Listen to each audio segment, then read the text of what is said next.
Hi guys, welcome back to Irfan review. இந்த video என்ன படத்தோட ரிவ்யூ ட்ரைலர் அப்டேட் பார்க்க போகிறோம். ரியாக்ஷனோட தக்லைஃப் படத்தோட ட்ரைலர் விட்டுருக்கான்னு சொல்லாங்க. ட்ரைலர் இப்போ ரிலீஸ் ஆயிருக்கு. ட்ரைலர் பார்க்க முடியாது. யாரும் வந்தாலும் வந்து சப்ஸ்கிரைப் பண்ணிக்கோ. மணிரத்னம் அவங்க தான் இந்த படத்தை ரேர் பண்ணிக்கான்னு சொல்லாங்க. அதே மாதிரி இந்த படத்தில் கமல் சார் இருக்காங்க, எஸ்டிஆர் இருக்காங்க, த்ரிஷா இருக்காங்கன்னு சொன்னால் சொல்லிட்டு போல ஒரு பட்டாளமே இருக்காங்க.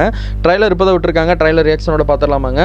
ரியாக்ஷனோட பார்க்குற முன்னாடி இந்த படத்தில் யார் இசை அமைச்சிருக்காங்கன்னா நம்ம ஏஆர் ரஹ்மான் சார் தான் இசை அமைச்சிருக்காங்கன்னு சொல்லாங்க. இந்த படத்தில் ஏகப்பட்டவர் நடிச்சிருக்காங்கன்னு சொன்னால் சொல்லிட்டே போகலாம். ட்ரைலர் எப்படி வந்திருக்கு, ட்ரைலர் பார்த்தாலவே எவ்வளோ நிமிஷம் கொடுத்துருக்காங்க, டூரேஷன் பொறுத்தளவு வந்து பார்த்தீங்கன்னா 2 நிமிஷம் ட்ரைலர் ஓடுதுன்னு சொல்லாங்க. பார்க்கலாம். சரிகமா சேனலில் தான் விட்டுருக்காங்க. இப்போ தான் ட்ரைலர் ரன் ஆக போகுது. ட்ரைலர் ஃபஸ்ட்டு நம்ம பார்க்க போகிறோம். ரியாக்ஷனோட பார்த்துலாமாங்க. வாங்க வீடியோக்குள்ளே போகலாம். இந்த மாதிரி நிறைய வீடியோ தெரிஞ்சுக்க சப்ஸ்கிரைப் பண்ணுங்கள், ஃபாலோ பண்ணுங்கள், எல்லா வீடியோ தொடர்ந்து கொடுப்போம். இப்போ வாங்க ரியாக்ஷன் ஸ்டார்ட் பண்ணலாம்.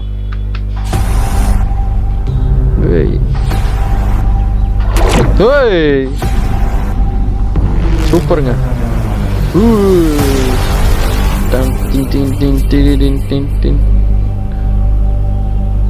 செம்மையா இருக்கு. என் உயிரை காப்பாத்துறவன், எமங்கிட்ட இருந்து என்ன மீட்டு எடுத்துவேன். நாசர் சார் அந்த எழுத்தையும் எந்த எழுத்தையும் ஒன்னா எழுதி வச்சுட்டான். இனிமே நீயும் நானும் ஒண்ணு. Kamala Dasavatharam getup STR. வா தலைவா, வா தலைவா. நான் 8 அடி பாத்தியா, நீ 18. 16 சரி கணக்குல. நைஸ். உள்ள இருந்து நான் பாத்துக்கிட்டு இருப்பேன், வெளியே அமரம் பாத்துக்குவான். பாப்பனாச கெட்டப்பு என்னையா பண்ணி வச்சிருக்காங்க. எல்லாத்தையும் பார்த்து பண்ணா நான் என்ன இதுக்கா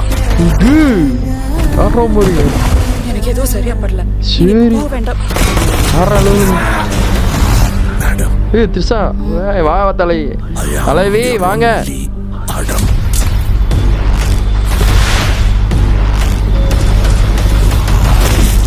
அவர் நம்ம வீடு தேடி வராது,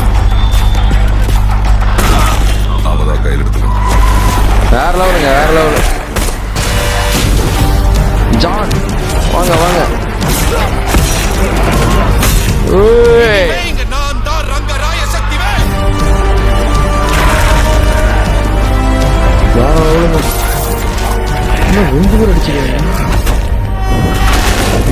இது எவனுக்கும் எனக்கும் நடக்கிற கதை.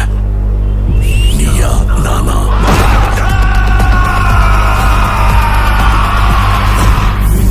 நாயகா வேற லெவலுங்க. எப்பா ஓகேங்க. ட்ரைலர் பார்த்து முடிச்சாச்சு. ட்ரைலர் எப்படி இருக்குன்னு சொல்லிட்டீங்கன்னா வேற லெவலில் இருக்குன்னு சொல்லாங்க. நம்ம எஸ்டிஆரும் கமல் சாரும் 2 பேருமே காம்போ ஃபைட்டா ரைட்டு வேற லெவலுங்க. என்னங்க கெட்டப்பு, பாப்பனாசம், தசவதாரம் எல்லா கெட்டப்பும் மணிரத்னம் சார் இதில் கொண்டு வந்து வச்சிருக்காரு. உண்மையாக வேற லெவலுங்க. ஜூன் 5ஆம் தேதி அடுத்த மாதம் தரமான ஒரு சம்பவம் தக்லைஃப் இறங்க போகுதுங்க. சூப்பராக இருக்குது. ட்ரைலர் ரியாக்ஷன் பிடிச்சா லைக் பண்ணுங்கள், ஷேர் பண்ணுங்கள், கமெண்ட் பண்ணுங்கள், ஃப்ரெண்ட்ஸுக்கு அது மாதிரி ஷேர் பண்ணுங்கள். இது மாதிரி நிறைய அப்டேட் தெரிஞ்சுக்க ஃபாலோ பண்ணுங்கள். தேங்க்ஸ் ஃபார் வாட்சிங் திஸ் பை.